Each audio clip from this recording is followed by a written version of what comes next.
Hello! இன்னைக்கு வந்து நம்ம வீட்ல என்னென்ன சமையல்னு பார்க்கலாமா? இன்னைக்கு வந்துட்டு கருவாட்டு குழம்பு, அப்புறமேட்டு முள்ளங்கி சட்னி, அப்புறமேட்டு கீரை பொரியல். இது 3மே தான் நம்ம வீட்ல இன்னைக்கு சமையல். இன்னைக்கு உங்க வீட்ல என்ன சமைச்சு சாப்பிட்டீங்கன்னு கமெண்ட் பண்ணிட்டு போங்க. நம்ம வீட்ல எப்ப பார்த்தாலும் மீன் குழம்பு, இல்லைன்னா கறி குழம்பு இந்த மாரி ஏதோ ஒண்ணு இருந்து மாத்தி மாத்தி இதே இருக்கும். ஆனா இன்னைக்கு வந்துட்டு மீன் குழம்பு இல்ல, கறி குழம்பு இல்ல. இன்னைக்கு வந்துட்டு கருவாட்டு குழம்பு.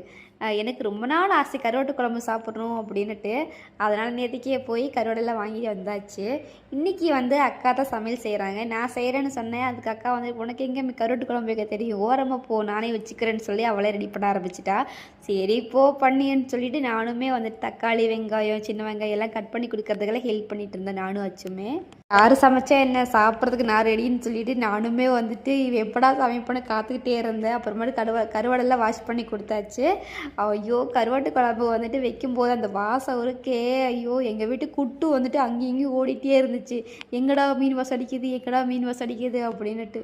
அப்புறமேட்டு வந்து கீரை பொரியல். எனக்கு இந்த கீரைன்னா ரொம்ப பிடிக்கும், ரொம்ப ரொம்ப பிடிக்கும். சாப்பிட்டாலும் அவ்வளோ டேஸ்ட்டாக இருக்குது இந்த கீரை. உங்களுக்கு பிடிக்குமான்னு கமெண்ட் பண்ணுங்கள். இந்த வீடியோவை நிறைய பேர் பார்க்குறீங்க, பார்க்கும்போதே ரொம்ப சந்தோஷமாக இருக்குது. பார்க்குறவங்க அப்படி சப்ஸ்கிரைப் பண்ணி வச்சு பார்த்தீங்கன்னா எங்களுக்கு இன்னும் ரொம்ப ரொம்ப சந்தோஷமாக இருக்கும். ப்ளீஸ் சப்ஸ்கிரைப் பண்ணி வச்சுக்கோங்க. அவ்வளோதான், எங்கள் வீட்டில் வந்து முள்ளங்கி சட்னி ரெடி ஆயிடுச்சு. இனிமேல் தாளிச்சிடலாம். நல்லா டேஸ்ட்டாக இருக்குது. தாளிக்கும் போதே அந்த வாசம் இருக்கும் பாருங்கள். கருவாட்டு வாசனைக்கு பூனைக்குட்டிக்கு எங்கேயும் உட்கார முடியல, அங்கேயும் ஓடிட்டே இருந்துச்சு. அவ்வளோதான், எங்கள் வீட்டில் எல்லாமே ரெடி ஆயிடுச்சு. நாங்கள் சாப்பிட போகிறோம். நீங்கள் எல்லாருமே சாப்பிடுங்க. சாப்பிட்டதுக்கு அப்புறமா அடுத்த வேலையை பார்க்கலாம். இந்த வீடியோ எப்படி இருக்குன்னு மறக்காமல் கமெண்ட் பண்ணுங்கள். இந்த மாதிரி மோர் வீடியோஸ் வேணும்னா எங்கள் சேனல் சப்ஸ்கிரைப் பண்ணி வச்சுக்கோங்க. நிறைய பேருக்கு ஷேர் பண்ணி விடுங்க.